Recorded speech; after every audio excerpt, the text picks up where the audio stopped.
as well. So wonderful to have the opportunity to do some learning with you this evening. Our topic tonight is Rav Kook, Rav Avraham Yitzchak HaKohen Kook.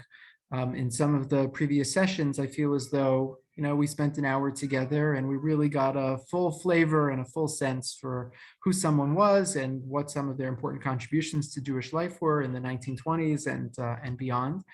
In the case of Rav Kook, you barely scratch the surface.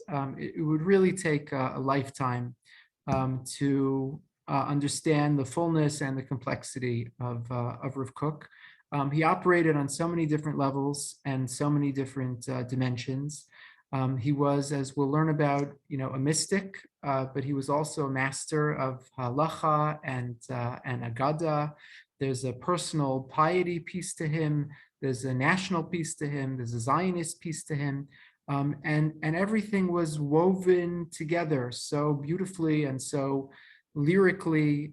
He wrote in a very florid and poetic Hebrew. And even if you're well-versed in both modern Hebrew and rabbinic Hebrew, it's a challenge to all students and scholars to penetrate the depths of Rav Kook's writings. So I say this by way of introduction to say that we'll review a couple of anecdotes. We'll look at a couple of his texts, and we'll get just an inkling for the person that Rav Kook was and the contribution that he made to Jewish life in his time and beyond his time. But I would encourage you, to the extent that this topic is of interest, there's so much. So many of his writings have been translated. You can find so many of them online.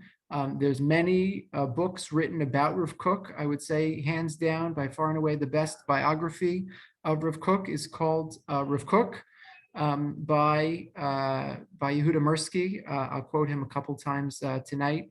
He was a scholar in residence a few years back at the Jewish Center. Just marvelous biography, and you can use his bibliography to the extent that you're interested in knowing more about Rav Kook.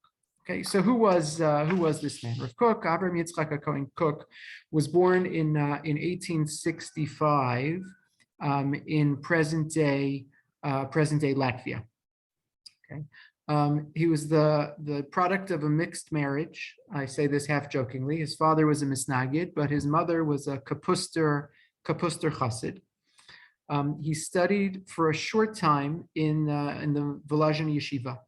The Volozhin yeshiva closed in 1892, but until its close in 1892, it was the Harvard of the 19th century yeshiva world. The Rosh Yeshiva was the Netziv, Rav Naftali Tzvi Yehuda Berlin, and Reb Chaim Soloveitchik, and the Netziv alternated. They each taught 3 days a week. Most people chose one or the other. I think they say Rav Kook actually studied with both, and they say the Netziv considered him to be like a son. There's some quote the Netziv that's attributed to the Netziv. He's like, if the whole yeshiva existed just so that we could educate Rav Kook, like it all would have been worth it. He was extraordinary, even as a young person. One of his teachers in Volozhin was a man that we call colloquially the Aderet, Aleph Daled Reish Taf, which stands for Reb Eliyahu David Rabinowitz Te'omim. And Rav Kook married the daughter of the Aderet, his daughter Batsheva, in 1886. Tragically, she died very shortly after they were married. At the suggestion of his father-in-law, he married a cousin. He married a cousin of his first wife, and they had 3 children, 2 girls and a boy. The boy grew up to be Rav Tzvi Yehuda Kook, who would go on to be a very important person in the 20th century and ultimately the Rosh Yeshiva of Merkaz Harav, which we'll circle back to a little later. I put on your source sheet, and you'll forgive me. I don't know if it was conscious, but this investigation into the life of Rav Kook involves a lot of tangential kind of comments, and nothing is quite linear. So I said something about Rav Kook, about Rav Kook's father-in-law, the Aderet. Rav Kook actually wrote a book. It was really a eulogy, but he published it as a book, as a tribute to his father-in-law. The Aderet was a towering figure in the 19th century yeshiva world. He was a teacher in Mir and in Volozhin. And the very beginning of the 20th century, he was called upon to become the chief rabbi of Jerusalem to succeed Reb Shmuel Salant, who was very aged. But it didn't work out because Reb Shmuel Salant just kept aging, and he lived like forever. And the Aderet passed away, I think, in his 60s, and Reb Shmuel Salant went right on living. So I think the Aderet died in around 1905, and Rav Kook wrote a beautiful eulogy for his late father-in-law. And I'll just share an excerpt with you, maybe just in English. What he says about his father-in-law is very beautiful, but it's also just such a poetic formulation about what it means to have role models. And I wanted to share it with you again, just in the English. He says, with respect to the benefit that accrues from knowing the life story of a particular Gaon, like, why am I talking about my father-in-law? Why would you want to read a story about a rabbinic personality? So with respect to the benefit that accrues from knowing the life story of a particular Gaon, there's both a practical benefit and a conceptual benefit. It says the practical benefit is in the spirit of the Talmudic adage, Kinas Sofrim Tar Bechachma. This like collegial competition breeds wisdom. You have people that you can aspire to be like, and that's beneficial because it raises the bar. In the reader who beholds the holy majesty and magnificence and inner grandeur that this great person achieved, is stirred up an inner desire to try to emulate his ways. And if he cannot imitate him entirely, it's categorically impossible for him not to be moved at all from a place of lowliness to a higher state, for him not to choose some better attributes or ways of conducting himself. That's the practical. But there's also a less tangible benefit, and that is the expansion of one's soul that cannot help but be elevated by dint of being exposed to the version of such sublime holiness. Just to stand in front of it, the image itself lifts the spirit and refines the heart, even if one makes no conscious decision to emulate what he has seen. Okay, and just hold on to this formulation because I'm going to circle back to it in a little while. Okay, but just this beautiful sense of what it means to have great people in your life and what it can do on a conscious and unconscious level. In 1887, at the age of 23, Rav Kook took his first rabbinic position in a little town called Zalmul, which is in present-day Lithuania. Or it was in Lithuania at the time as well, I believe. And in 1895, he took another position in a slightly bigger town called Bauska. 1904, Rav Kook was invited to become the rabbi in Yaffo, in Jaffa, which was, of course, Ottoman-controlled Palestine. And he arrived there in 1905. Okay, he was a very prodigious writer, and in those years, he wrote a number of important works, including commentaries to the Gemara in Brachos and the Gemara in Shabbos, another work called Ein Ayah, which is also one of his most studied works today. As I've mentioned a few times over the course of this series, because we talked about rabbis in the 1920s, so World War I came and it upended everything, and it upended Rav Kook. Rav Kook was actually, at the outbreak of World War I, was actually traveling to an Aguda convention, which was supposed to take place in Germany, I believe. And he got stuck. He got stuck in Switzerland. So as I said, let me take a detour and go on a little bit of a tangent to talk a little bit about his time in Switzerland, and then but the next stop was London. We'll talk about those two stops, and then we'll circle back to Palestine after the First World War.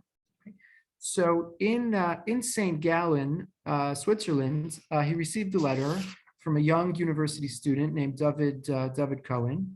And you'd have to just remember, we talked about this a little in the past, there's two kind of spirits that are moving young people at this time. There's the yeshiva world, which wants to retain the tradition, in the next generation. And there's the Haskalah, there's this enlightenment, which says, we want to embrace modernity and attend university and absorb the best of, contemporary wisdom and culture.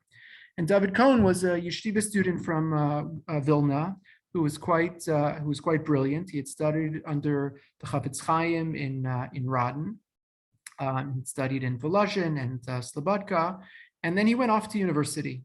And he wrote to Rav Kook, and he said, I'd like to meet with you, and I'd like to talk with you. Rav Kook said, no problem, and they arranged a meeting in St. Gallen, and they met one evening. And David Cohn writes in his memoir, they met and they talked about philosophy or whatever they talked about, and he wasn't particularly moved. But he said something extraordinary happened the next morning. They were staying at this inn. I guess they were in adjacent rooms, and he said he woke up in the morning, and he just heard Rav Kook in the next room, getting up to say brachos and daven. I'll just share with you this excerpt from David Cohn, from his recollection of that night. Okay, this is source number 2 on your sheet. It says, in the early morning, I heard the sound of steps, then the morning blessings, and then the prayer of the Akedah in sublime song and melody. I listened, and as I was turned, I listened and I was turned upside down. I became a different man. After the prayer, I hurried to convey by letter that I had found more than I had hoped for. I had found for myself a master and a rabbi. Okay, this is David Cohn. David Cohn went on to become the Nazir of Yerushalayim. Okay, you may know him also as the father-in-law of Rav Goren. The Nazir of Yerushalayim became the Talmid Muvhak, really like the principal student of Rav Kook, and this is how he describes the time that he met his Rebbe and his mentor. It wasn't the conversation about philosophy. It wasn't the conversation about how the world functions. It was just not even seeing, just from the next room listening to how Rav Kook said brachos and recited the Akedah in the morning. So just a flavor, a glimpse for who this man must have been. Just to listen to him daven could transform a person, and it's not the only story that we have like this. Now back to the Jewish Center, because as you know, everything comes back to the Jewish Center. Let's say around 1915, 1916, I don't know exactly the timeline. I think it is known, I just happen not to know. Rav Kook ends up coming to London. Okay. And Rabbi Leo Young's father was a man called Meir Tzvi Young. There's actually a plaque on the memorial board of the Jewish Center, Meir Tzvi Young. He's the father of Rabbi Leo Young, and he was the chief minister of the Federation of Synagogues in England. Okay. And it was really at his behest that Rav Kook came to London and became the rabbi of the Spitalfields Great Synagogue, which is known, or was known at the time, as the Machzikei Hadas. Okay. So Rabbi Young Sr., Rabbi Meir Tzvi Young, brings Rav Kook to become the rabbi of this shul. Rav Kook accepts on condition. He says, it's short term, okay? When World War I is over and I can get back to Palestine, I'm going back to Palestine, so I'm happy to accept this position, but recognize it's going to be a short-term position. Okay. So let me just digress for a second to share with you a couple of things that happen while Rav Kook is in London. Okay, so this is London. circa 1916, 1917, World War One. So where does Rav Kook go? If you're in London and it's 1917 and it's World War One, so this is quite amazing. So Rav Kook once recounted, he said, during my time when I lived in London, I frequently visited the National Galleries. My favorite pictures were by Rembrandt. I really think that Rembrandt was a tzaddik. Do you know, when I first saw Rembrandt's works, they reminded me of the Aggadic story about the creation of light. We're told that when God created light, it was so strong that one could see from one end of the world to the other. Afraid lest the wicked abuse it, what did God do? He preserved the light for the righteous, for the tzaddikim, in the time when the Messiah would come. But now and then there are great men who are privileged to see it, to see the light. I think Rembrandt was one of these, and in the light of his pictures is the very light that was originally created. Okay, so there's so many levels to think about this little excerpt. Okay, just imagine Rav Kook, traipsing about the national. It wasn't like a one-time thing. He says, I used to go regularly. Did Rabbi Meir Soloveitchik get his love for Rembrandt from Rav Kook? It could be, but he certainly has, shoulders to stand on. And of course, he appreciates, right, the godless, the greatness of Rembrandt and the light and the shadow. And the first, where does his mind go? So he's a mystic. So he goes to this Kabbalistic teaching about the Or HaGanuz and the hidden light, and he's not afraid to apply it. It's like, wow, there's Rembrandt. He must have been one of those people who could see, right, and transform light and dark and shadow. And so this is Rav Kook traipsing through the national galleries. Okay. Now, what else is happening in London in 1917? Not a trick question. Okay. The Balfour Declaration. Thank you. I know everyone's muted, so it takes an extra second.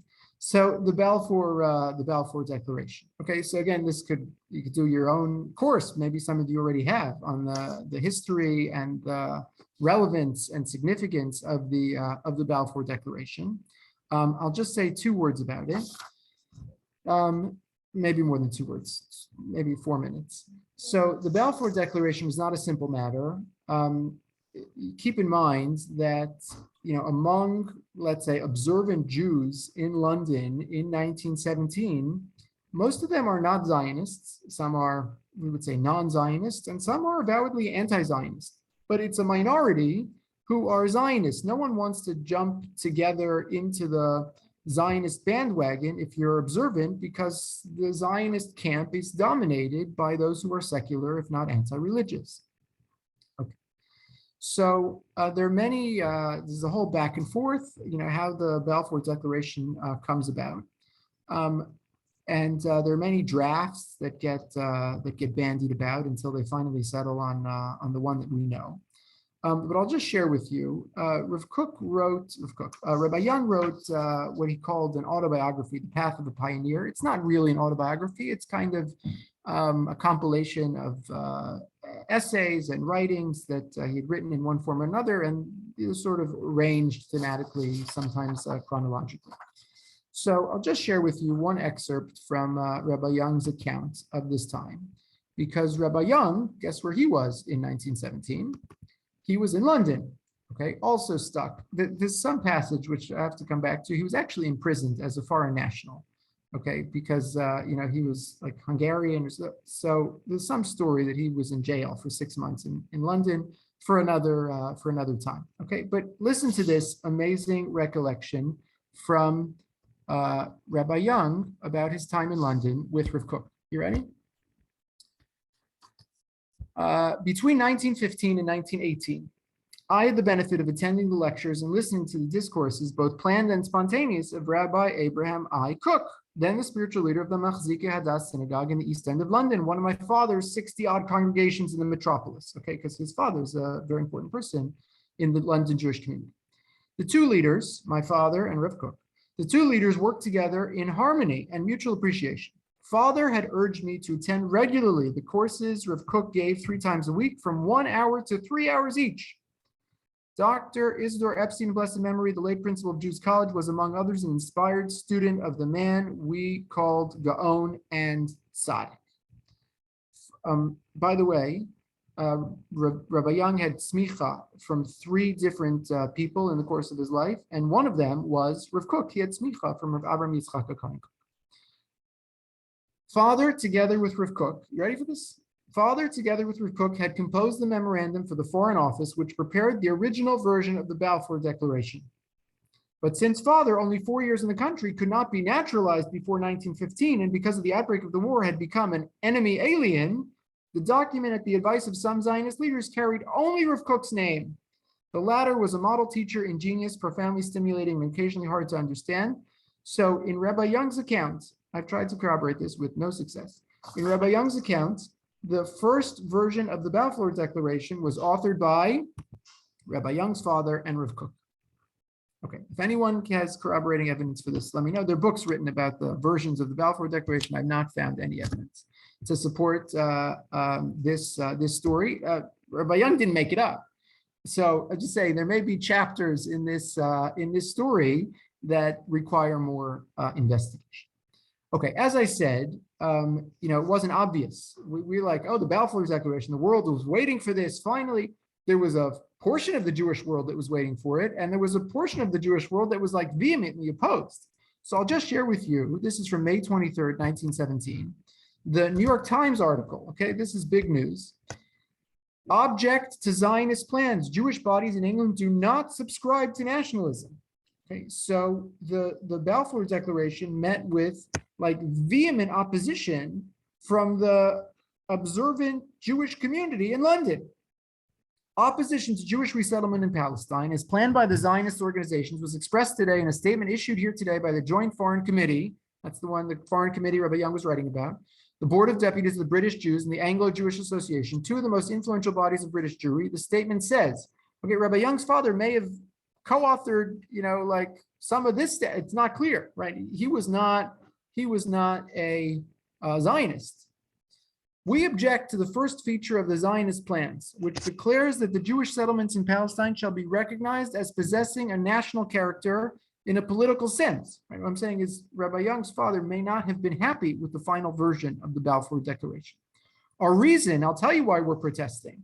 Our reasons are that the Jewish nationality must be founded on and limited by the Jewish religion, which is the only real test of the Jews. Right? They're worried about the secularists. The second feature of the Zionist program objected to proposes to invest Jewish settlers in Palestine with special rights over others. Fascinating. This would prove a calamity to the whole Jewish people, who hold that the principle of equal rights for all denominations is essential. This proposal is all the more inadmissible because the Jews probably will long remain in the minority in the population of Palestine. Look what their, the biggest dream they could have is that we'd be a minority. It could never occur to them that there could be a Jewish state with a majority of Jews. And because it might involve them in most bitter feuds with their neighbors of other races and religion. If the Jews prevail in a competition based upon a perfect equality of rights and opportunities, they will establish their eventual preponderance in the land of a sounder foundation than any that can be secured by privileges or monopolies. Okay. Rav Kook considered this to be a travesty and treacherous, and he went public saying that we reject this, we support the Balfour Declaration, we support a national homeland, and as soon as World War I is over, he hightailed it back to Palestine. In 1919, he was appointed the Ashkenazi chief rabbi of Jerusalem, and in 1921 became the first Ashkenazi chief rabbi of Palestine. Let's come back to New York City one more time, and then we'll spend time with Rav Kook back in Palestine. I just have to share this with you because it's an amazing picture and amazing article. We're in 1924. This is a famous mission that was undertaken by a number of prominent rabbis from Europe and Palestine. Okay, I'll just put it like that. I was going to ask if you can recognize it, but I noticed I put the caption in, so you know who it is, especially if you know your New York City history. So front and center is Mayor John Hyland. I believe he was mayor, I think I checked this, 1917 to 1925 or thereabouts. On his left, Rav Moshe Mordechai Epstein. On his right, Rav Avram Yitzchak Cohen Cook. I'm not sure what he's looking at. It's not clear to me. If anyone knows, let me know, but I've not solved the puzzle of what he's looking at. Here's the story, okay? This is not the picture from the Sentinel, but this is a picture related to the story that's described here in the Sentinel. November 21st, 1924, delegation of Palestinian rabbis leaves America. American Jewry is a hidden treasure which contains great material and spiritual wealth, potentialities which may contribute toward securing the existence of Judaism and the development of the highest and best Jewish ideals, declared Rabbi A.I. Cook, Chief Rabbi of Palestine, in a press interview before leaving for Palestine. Now, I don't know if he spoke English. I've not gotten to the bottom of that. Look, he lived in England for a few years. He was a genius. It's not impossible that he spoke English. This would be quite the high, the highbrow English, unless he's working with someone who translated it. But you hear the lyricism, even in the English, about the soul and the spirit and the potential and the hidden and the. Okay, so this Rav Cook, like at a press conference, leaving, getting on board a boat to leave New York City. Rabbi Cook, Rabbi Shapiro of Kovna, Rabbi Moshe Mordechai Epstein, Dean of Slobodka, left on the Mauritania after a stay of 8 months in the United States. The purpose: the rabbis came as a delegation for the purpose of helping in a campaign of the Central Relief Committee to raise the necessary funds for the Orthodox Jewish theological seminaries, yeshivos, in Europe and Palestine. A sum of $400,000 was raised during the campaign.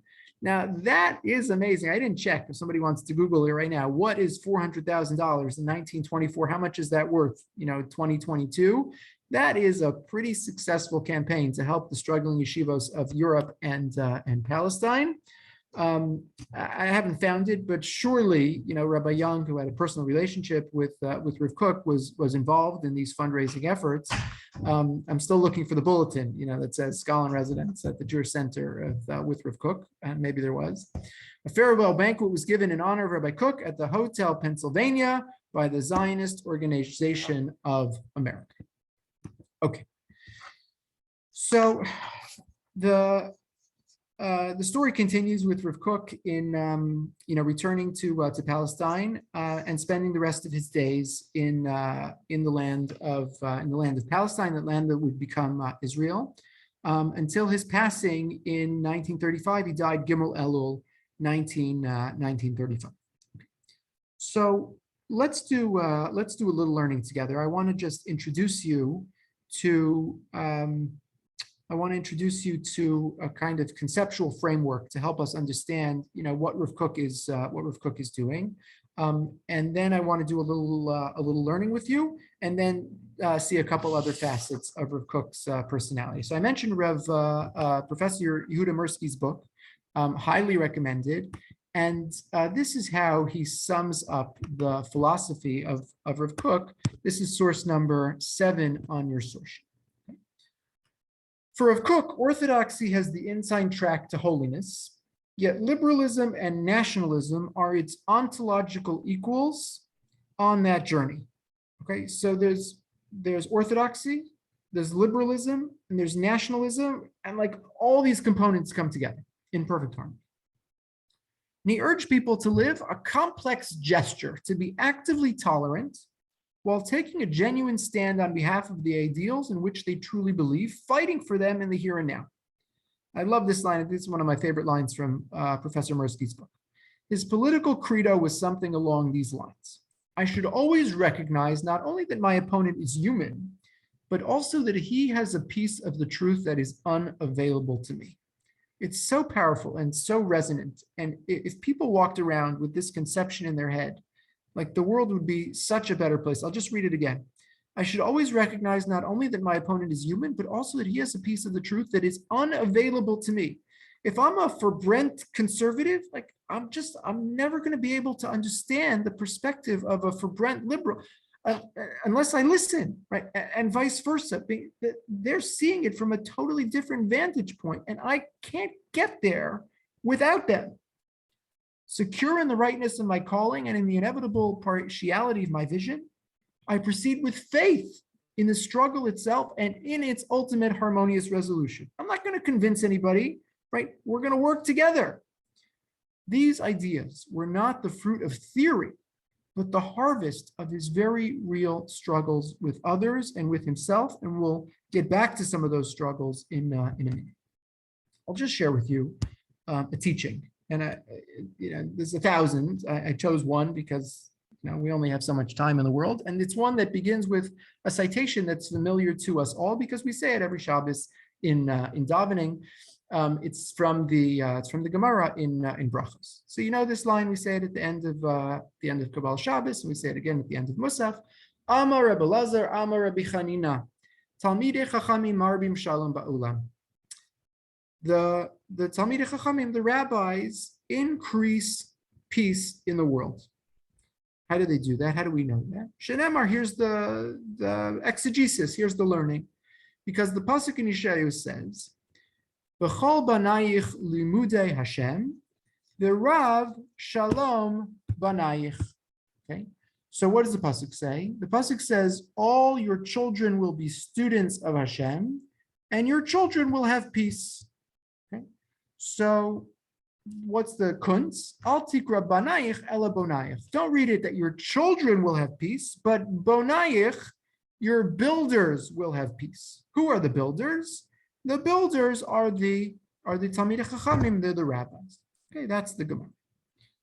So Rav Kook has a beautiful sefer, a commentary on the Siddur, Olas Hariyah. I'll just share with you. It's quite a long discursus on this teaching, but just again to give you a sense of the lyricism and the mysticism and the complexity of his thought. Just a short excerpt from his commentary on this passage. Okay, you with me? This is source number 9. Amar Rabbi Lazar, Amar Chanina, Talmidei Chachamim Marbim Shalom, Shenever Chol Banayich Limudei Hashem v'Rav Shalom Banayich, Al Tikra Banayich Ela Bonayich, not children, builders. Yesh Toim Shechoshvim. Some people, he said, mistakenly believe the following: Sha'Shalom Ha'olami Lo Yibana Kim Al Yedei Tzivyon Echad B'Deos B'Tchunos. Says some people believe that world peace is predicated on this idea of like everyone coming together and arriving at the same conclusion. This is when they see rabbis duking it out and disagree. What do they think? And they start making arguments and giving proofs and debating. They think so they think that's a machlokes, that's a dispute, that's a disagreement, that's an argument, that's the opposite of peace. He says, not so. Uve'emes ain't okay. That's not right. Ki hashalom ha'amiti efshar sheva le'olam ki im dafka al yedei ha'erach shel ribui hashalom. He says the only way to get to true peace is actually this way, is to increase this kind of dialogue. Haribui shel shalom, right? What's the ribui shel shalom? It's a pun. It's a play on words because rov means many, but riv means debate, means disagreement. So what is ribui shel shalom? He says, I'll tell you what ribui shel shalom means.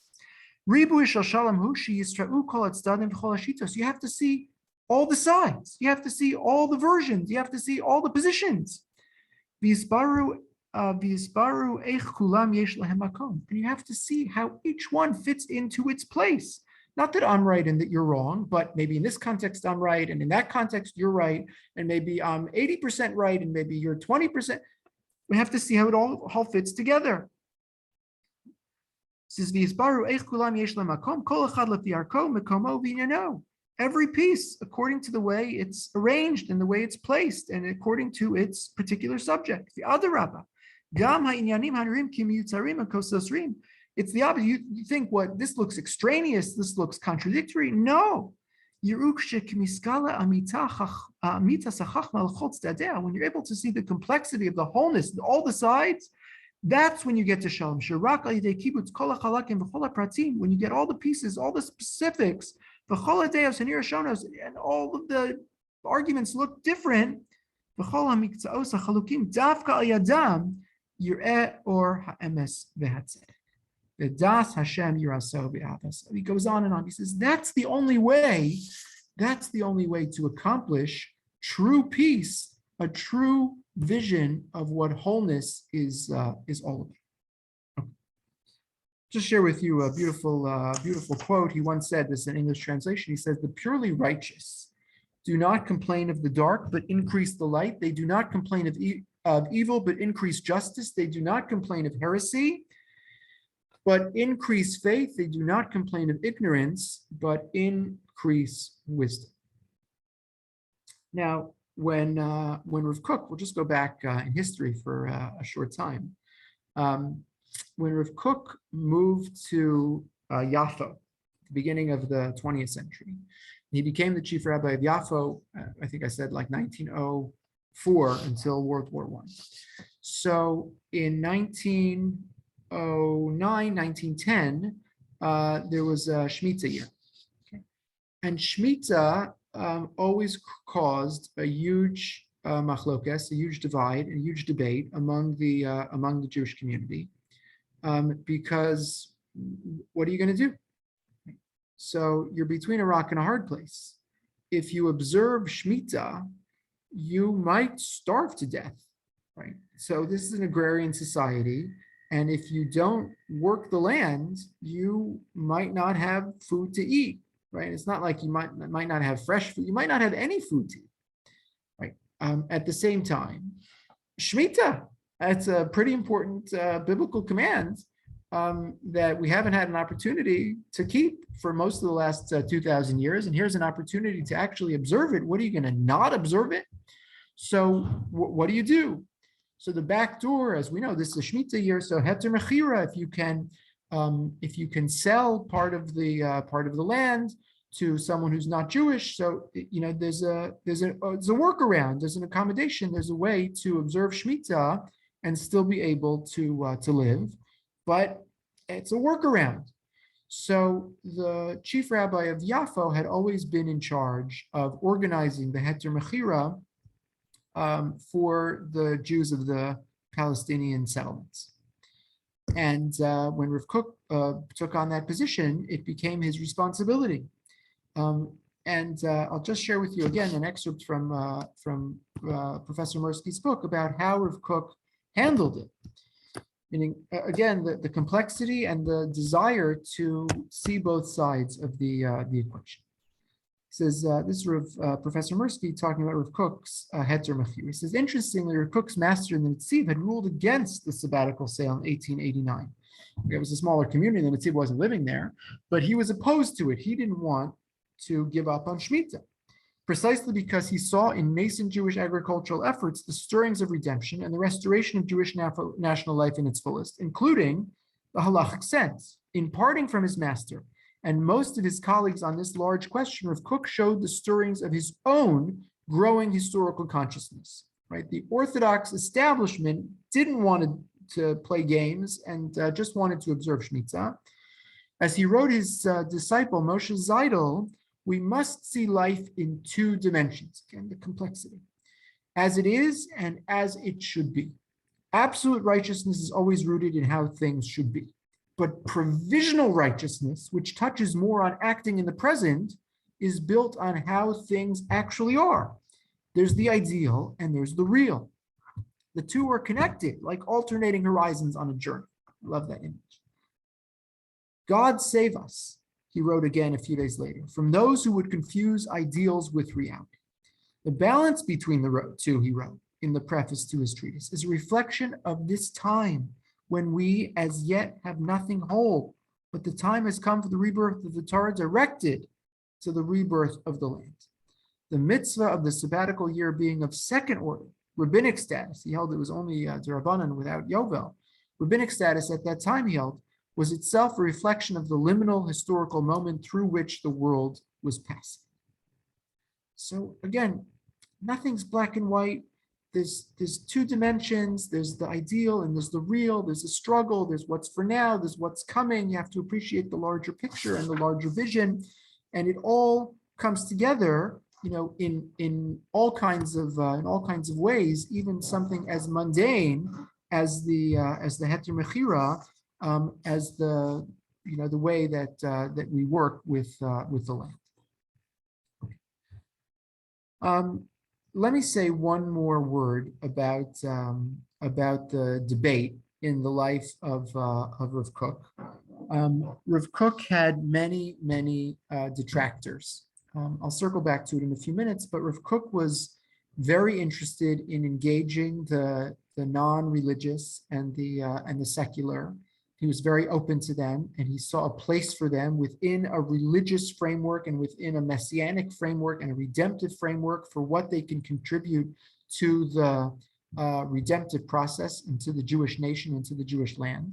And the rabbinic establishment thought this was crazy, and they didn't want any piece of it. And they basically channeled their anger at the secularists. They channeled it at Rav Kook, who looked like them, and he had the beard and the hat and the kapata, and he was defending them. He wasn't defending their secularism per se, but he was giving them a place which they couldn't. It was too hard for them. They couldn't understand it. They couldn't come to grips with it, and they attacked vehemently Rav Kook, time and time again. The rabbinic convention I mentioned in Vienna in 1923. I'm not sure if it was that rabbinic convention or may have been a subsequent one. Someone got up and lambasted Rav Kook, and the Chafetz Chaim said, "We don't do that. Rav Kook is a holy person. He's a tzaddik, and you can't do that to Rav Kook." And the Chafetz Chaim got up and walked out. So he had his defenders, but his detractors were everywhere, and they were vehement. I'll just share with you one of my other favorite stories from Professor Mirsky's book. He said, I'll just share with you this excerpt. I didn't put it on the source sheet, but he said, the zealots utterly misread Rav Kook's and their own situation. They imputed to him greater suasion, influence, and identification with secular Zionism than he ever had. Powerless to stem the Zionist tide and the mounting secularization all around them, they struck out at the nearest target, whose defense of the Zionist project was all the more infuriating for his looking and largely living just like them. Yet not only did he never respond in kind, but instead he did favors, wrote letters of recommendation, held fundraising appeals, arranged favors and benefits for even some of his bitterest foes. One night, this is a great line. He said, one night a student came to Rav Kook when Rav Kook was walking through the streets of Yerushalayim. And he said, Rabbi, don't you know the Gemara? The Gemara says that a Talmid Chacham is not supposed to walk alone at night because the demons might attack him. And Rav Kook said, I have nothing to worry about. The demons in this city don't think I'm a Talmid Chacham. So Rav Kook, he understood what was happening. He was certainly not naive, but he had this just extraordinary ability to see the best in everyone, to see them in their best possible light, and even his staunchest, starkest, most vehement enemies, he was able to find a place for them, and not engage and not stoop to the level to which they had stooped. 1925, April 1st, 1925, Hebrew University opens. Okay. Again, this could be its own chapter. I'm just going to give you an excerpt. But the Hebrew University is a secular university. But Rav Kook is the chief rabbi of Palestine, and he comes and delivers the invocation at the opening of Hebrew University, almost exactly 100 years ago, 1925. Professor Schneur Lyman, one of my teachers, translated his invocation into English, and we have it. I gave you a couple excerpts on your source sheet in source number 11. I'll just read them in English, and just spend a minute sort of appreciating what it is that he did. Okay, just imagine. Okay, you're the Orthodox rabbi, chief rabbi, arch traditionalist, Zionist. member of Aguda, and you're giving the invocation to the opening of Hebrew University, secular university in the Jewish homeland. And all the questions and ambivalence, and again, it's not obvious that this is like a moment for celebration. Like the students who could be going to yeshivos, and now maybe they'll study something that will take them far away from Jewish life and Jewish practice. So, somebody else might have said, "Thank you for the invitation. I'm not, it's not for me. I have another engagement. I'm not able to participate." Rav Kook shows up and he delivers the invocation. So what's going to be his message to the thousands of people gathered at the opening of Hebrew University? Okay, so this is amazing. You ready? And again, there's much more, but I just want to give you a couple of pieces. So first of all, look what he does. He says, today's great event, the opening of Hebrew University in Jerusalem on Mount Scopus. I think I put the picture here. Did I put it on? Yeah, you can see just the throngs and throngs of people, Mount Scopus. You know where that is, that amphitheater. Okay, so today's great event, the opening of the Hebrew University in Jerusalem, Mount Scopus, is such glorious ceremony, in such glorious ceremony and splendors, festivity, amidst the gathering of tens of thousands of our sons and daughters from all parts of the land of Israel, from all the lands of the diaspora, is on a reduced scale the living fulfillment of the holy vision of this prophecy. He starts quoting Yeshayahu, true. Not all have gathered together in the beginning of the ingathering of exiles on a small scale. Yet this very ingathering is a sure sign that the set time has come and that the gates of redemption are opening before us. Our hopes are strengthened that the great day is near when all the exiles will gather together and join us, the redeemed ones joyously going up to Zion. So first of all, forget Hebrew University. Just the fact that we're all here. When's the last time there were tens of thousands of people gathered in Jerusalem? Like, when? Find me that time in Jewish history when that happened. So Rav Kook says, just pause to appreciate the moment of this microcosm of an ingathering of exiles, which I see, Rav Kook says, as a precursor to the ultimate ingathering of exiles and the ultimate redemption. Next piece. As a representative of the Jewish community standing on this honored platform, I submit to you the reflections of many distinguished segments of the community of traditional Judaism. Says, I'm telling you plain, I represent traditional Judaism. It must be understood that the Hebrew University by itself cannot fulfill all the educational requirements necessary for the success of our national life. So good for Hebrew University. I just want to remind you, there's more to it than art and philosophy and science. We must realize that first and foremost, it is the great Torah yeshivos, those that now exist and those to be constructed. Yeshivat Merkaz Harav, it just opened 1924, that are worthy of the name, including the central yeshiva, which we're establishing in Jerusalem, which shall be a light unto Israel in all areas of Torah, whether halacha, Gada, Jewish action, Jewish thought. It's those yeshivos that uphold the spirit of the nation, provide for its security. So at a moment when everyone here is thinking about Jewish learning, I want to tell you the most important Jewish learning is traditional Jewish learning. Moreover, and amazing that he could say this, he says the Hebrew University must, he says, I want to give you a challenge. You're opening the doors. I want to tell you what this university should stand for. Don't lose sight of the fact of where we are. The Hebrew University must maintain standards so that the name of heaven, Israel, and the land of Israel are sanctified and never desecrated by it. This applies to administration, academic staff, and students alike. In particular, it's essential that academicians teaching Jewish studies, ranging from biblical study, the light of our life, to Talmudic study, to Jewish history and thought, aside from their academic excellence, whoever teaches here, it must be that they are personally loyal, emotionally, and intellectually to traditional Judaism. Only then will the fear we experience together with the magnificent vision we behold this day lead us to glow and rejoice in blessing. So what a moment, right? With all the heads of the nation standing there to say, my vision for Hebrew University is that Hebrew University brings sanctity to the name of God and be a Kiddush Hashem for the people of Israel, right? Go get them, right? What an amazing use of that opportunity once in a, not just a lifetime, once in a millennia opportunity to speak to that kind of group at the opening of Hebrew University. Okay. Before we run out of time, let me say two more points.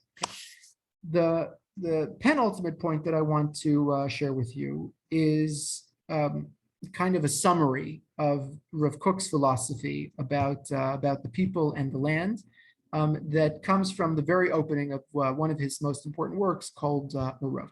Okay, maybe we'll just do it in English because we're running out of time. But he writes the following. He says, the land of Israel is not an external thing, source 12. The land of Israel is not an external thing, an external national acquisition, a means to the goal of general unity and strengthening the physical or even spiritual. Right? He says, because so much of the Zionist movement is interested in seeing the practical benefit of a national Jewish homeland. They're out to get us, and we have no home, and we need a refuge, and anti-Semitism is rampant. And if we can just get a place where we'll be safe, that would be great. Rav Kook says, that's not how I see the land of Israel. The land of Israel is an intrinsic section of the nation. It's not instrumental, like, oh, it'll help us, survive. No. The land of Israel is an intrinsic section of the nation attached to it with a living bond entwined with its existential, with its existence in internal uniqueness. It's like inseparable. The land without the people and the people without the, it can't be. It's therefore impossible to explain the uniqueness of the sanctity of the land of Israel, to actualize the depths of love for her in any humanly rational ways. You can't actually conceptualize, you can't understand it, because it's so intrinsic to the nature of what it means to be a Jewish people. Let me see if I can wrap up with one final thought. Okay, I'll just have you turn for a second to source number 13. Rabbi Young actually mentioned Isidore Epstein. Isidore Epstein was a rabbi in London and was a student of Rav Kook.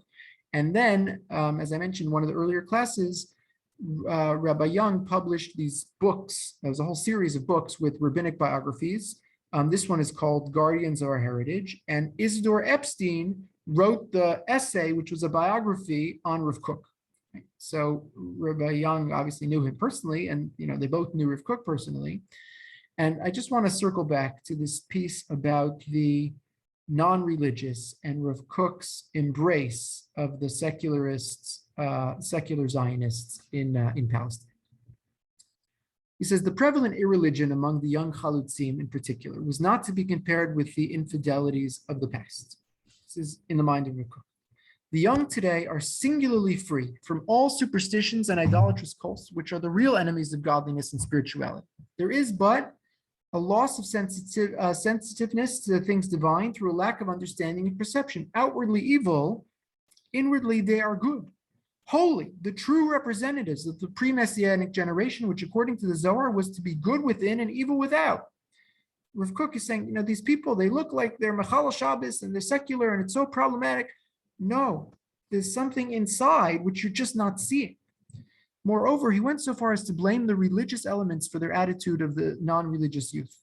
Amazing. He turned the tables. He says, you from Jews, you're the reason why these guys left.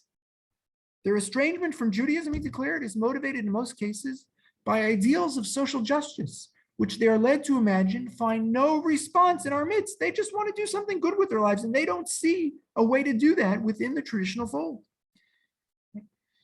Their estrangement from Judaism, he declared, is motivated in most cases by ideals of social justice, which they're led to imagine find no response in our midst in view of our failure to participate actively in the affairs of the world. We're so involved in our own matters that we don't think about anything going on outside our Daladamas. Whilst they do not appreciate the limitations imposed upon us by the absence of the necessary geographical and political factors of which we have been deprived by our loss of country and kingdom. We haven't had sovereignty in 2,000 years, so it's hard for us to, be motivated by political opportunities that present themselves in the world. Like, we're out of that habit, but now we got to wake up and make the best of it. By this very quest for social righteousness is in itself the way of the Lord, which Abraham our father had commanded his children and his household, that they may do righteousness and justice. He says, it's not foreign. Like the ideas that they're after, these seculars, that's us. That's what Avram wanted. All the errors of the young generation thus consist merely in that they do not realize that in order to attain the good goals they are desiring, the children of Israel must honor the Torah and cleave to the faith, which is the light of the whole world and its life. They don't get that it has to go together, but they're supposed to go together. There was thus every reason to hope that with clear insight and enlightenment, they would be touched by the spirit of godliness and realize in them, and through their own lives, the divine qualities inherent in God's chosen people. Okay, Rabbi Sachs had this great line. He said, in the early 20th century, someone brought to Rav Kook the following dilemma. He said he had given his son a good Jewish education. He kept the mitzvos at home. Now his son had drifted far from Judaism. He no longer kept the mitzvos. He didn't even identify as a Jew. What should the father do? So Rav Kook said, did you love him when he was religious? And the father said, of course. So Rav Kook said, well, then now you have to love him even more. I'll conclude with a story that Rav Soloveitchik told. Soloveitchik was a great Zionist, maybe the most important leader of Zionism in America, the religious Zionists of the 20th century. Do you know how many times in his lifetime Rav Soloveitchik visited Israel? Anyone know? Marcy, you got it. One time. Okay. Rav Soloveitchik visited Israel one time in 1935. Why did he go to Israel, Palestine in 1935? He was a candidate to become the chief rabbi of Tel Aviv. It didn't work out, and he came back to America. Actually, on that trip in the summer of 1935, he met Rav Kook. Rav Kook was at the very end of his life. He died Gimel Elul 1935. A couple months before his passing, Rav Soloveitchik visited him, and that's for another time. The story that I want to share with you is a story Rav Kook told about a visit that he made to a secular kibbutz called Kinneret. Kinneret and Degania were among the first kibbutzim in the new yeshuv, and as Rav Soloveitchik put it, they were like bordering on Stalinism. That's how like secular and socialists they were. So he said he got to the kibbutz, and it's like, oh, they don't know what to do with this American rabbi. So they say, do you want something to eat? And he says no. They offer him some grapes. He says, thank you so much. I'm not going to eat anything. And he said, I don't want to eat anything because in Israel you can't even just have a grape like trumos and maestros. Like if people didn't take off trumos and maestros, you can't eat it. So they said, it's fine. You don't have to worry. The Rabbanut came and took off Trumos and Maestros, and just don't worry. Our whole kitchen is kosher. So Soloveitchik's like taken aback. Like, what are you? This is the most secular kibbutz in Israel. How did your kibbutz have a kosher kitchen? So he said, they told me the following story. They said, Rav Kook, and this is widely known, Rav Kook went on like a tshuva campaign. Before World War I, he went around to these secular kibbutzim and he did whatever he could to encourage people to be shomer Torah mitzvos, whatever he could do. So they told Rav Soloveitchik the following story. He said, Rav Kook once came to our kibbutz. He came to our kibbutz to spend Shabbos with us. And he brought his own wine and his own challah, and he made kiddush and he said hamotzi, and we were being machal Shabbos the way we're always machal Shabbos. And the next morning there's no minyan, so daven by himself, and he said kiddush and he said hamotzi, and the whole time that he's on this kibbutz, they're picking oranges and sewing and doing whatever they're doing on this secular kibbutz. After Shabbos, Rav Kook makes Havdalah. He sings a little with them, he dances a little with them, and he tells them a few stories. And then on Sunday morning, he gets up and he davens and he says, L'hitrat. And the kibbutznikim said, right, to Rav Soloveitchik, there's no disapproval, There's no censure. It's just Rav Kook, just being himself. And he said the image, just Rav Soloveitchik put it this way, he said, just exposure to his religious personality. And that's why I started with that excerpt that Rav Kook wrote about the Adari. When you're exposed to someone like this, there's something happens on a conscious level and something happens on an unconscious level. It's like inexplicable. They were so moved by the visage, by the image, by the personality of Rav Kook. They threw out all their the dishes and they kashered their kitchen. And this is Rav Kook saying years later that the socialist kibbutz has a kosher kitchen because Rav Kook once spent Shabbos with the secular kibbutzniks in Kibbutz. So there's something that we can get. There's something that we can discern, on a conscious level by learning about Rav Kook and by reading his texts and by absorbing some of the stories that we hear about him. And then there's something which is just beyond the rational and beyond the conscious. Just to be exposed to such a person, that there could be such a person in the world, has to move us and has to elevate us. So many of his messages are so resonant today with conflict and the discourse and the toxicity. And, just to go back and read Rav Kook and to say, right, just go back to that line from Professor Mirsky, like, there's a piece of truth that you have that I can't access. And I need you, right? And we need each other. And if we can somehow embrace that message, right, what a better place we would all be in. Please God, next week we'll conclude this series. We'll study something about the Chafetz Chaim. And 2 weeks from now, I'll be in Israel, but our intern, Rabbi Yoni Rabinovich, will be delivering a special class right before Purim. So please join us next week and 2 weeks from tonight. I'll stay on for any questions or comments, and I wish everyone a wonderful evening.